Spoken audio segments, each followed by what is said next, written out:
Apart from maybe confirming how you do pronounce his full name for us. I can't say his name. You did. What are the qualities you've seen?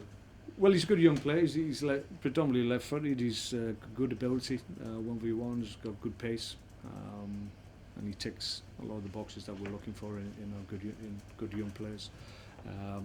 Right through the age groups, we're looking to increase the quality and the pace that we have in those age groups, and he ticks almost every one of the boxes. So we're quite hopeful that we can get it concluded, and once he's here, then we'll hope to develop him and push him towards the first team if we can. Very much one for the future? Or Yeah, absolutely. He's not one that's going to go straight into my team, but it's with a view in the future, hopefully, that will happen.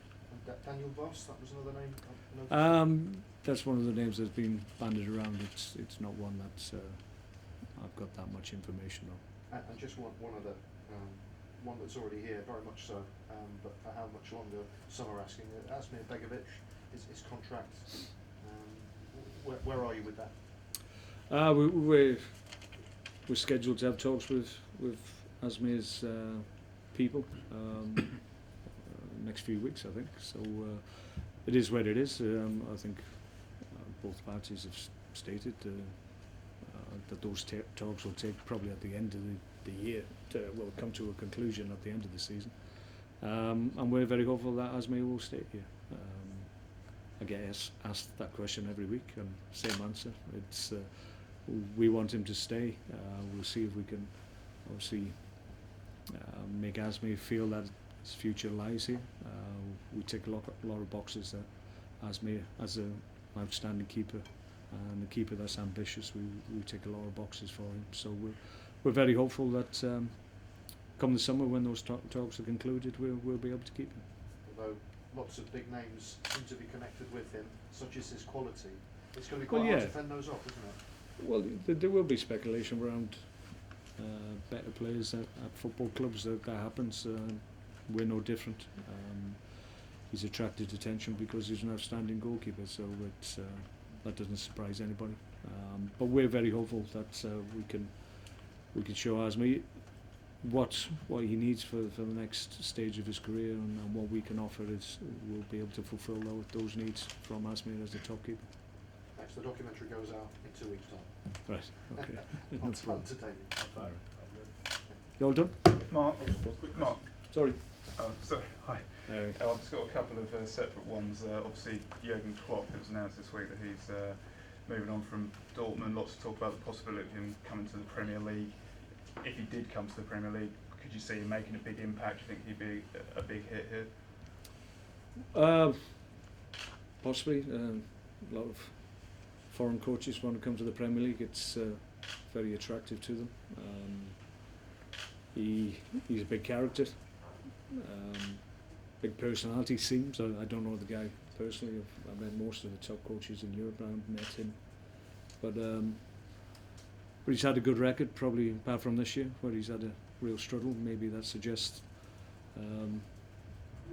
the way he works for a certain period, but he's had to obviously handle the loss of key players in his time, because that's what happens in Germany invariably. Bayern Munich come take your better players and strengthen themselves and weaken you as an opponent. So he's obviously had to manage through that. But he's had great success in Europe and the top clubs, and I'm certain we'll be looking at him, top 6 clubs, because that's what they want. They want people who've had Champions League experience and have done well in that competition, and that seems to be a prerequisite before they even start discussing who might come and go. So it wouldn't surprise me if the top clubs are looking at it.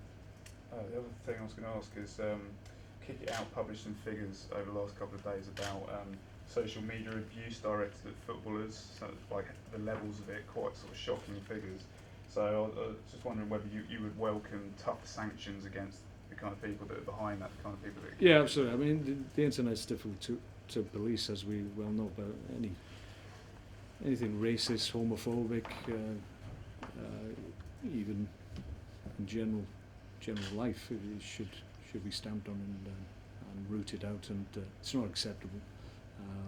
The fact people can hide behind their computers on the internet makes it more difficult to manage and stop, but there needs to be a will, and people, if they can, and there's the means to stop this happening, then it should be encouraged. Just two other things quickly. We spoke about Begovic there for quite a while. There was actually a claim from Spain this week that Real Madrid's people are already negotiating with Asmir Begovic's people. Can you sort of dismiss that? Is that true? I'm not sure. There'll be a lot of stories bandied about. I would take that one with a pinch of salt, to be perfectly honest. But no, I don't think that's true. And is there any update on Victor Moses? You said Victor's likely to be out for the rest of the season. Yeah. Victor's back at his parent club, back at Chelsea, and obviously they're managing his injury at the moment. But I think the feeling is that he won't be able to come back before the end of the season, unfortunately. But it's a shame because he's been a real impact for us and he's done really well here. But unfortunately, we've lost him on a couple of occasions to injuries. So it's a shame, but he'll come back stronger, I'm sure. You talked about Victor Moses there, but you also talked earlier about knocks to Eric Peters, Mark Wilson, Mark Hughes. Did those injuries occur during training, or was it a competitive game? They all occurred today. Today, yeah. In June. One was a ball on the end of the hand. Another when Mark Wilson slipped and fell on his broken arm. And Mark Muniesa just pulled up tight. Those things happen day in, day out. It's nothing to do with the training or what we're doing. It's just circumstances, unfortunately. Have you been unlucky with sort of injuries this season? I felt that way today, I have to say. Yeah, certainly on a Friday. You don't expect three guys that could play in the left back position to all get injuries. But as I said, we're hopeful two of them will be okay. It's just bumps and bruises and bangs and stresses and strains. So hopefully they'll be able to get over them and they'll be available. But obviously Mark's out, but the other two should be okay. But if not, it's the depth of squad. Well, hopefully we don't lose three on a Friday morning, which I don't think has happened on too many occasions. But yeah, we've still got options, even if they all miss out, which I don't anticipate they will. So we'll be okay. Thanks, guys. Thanks.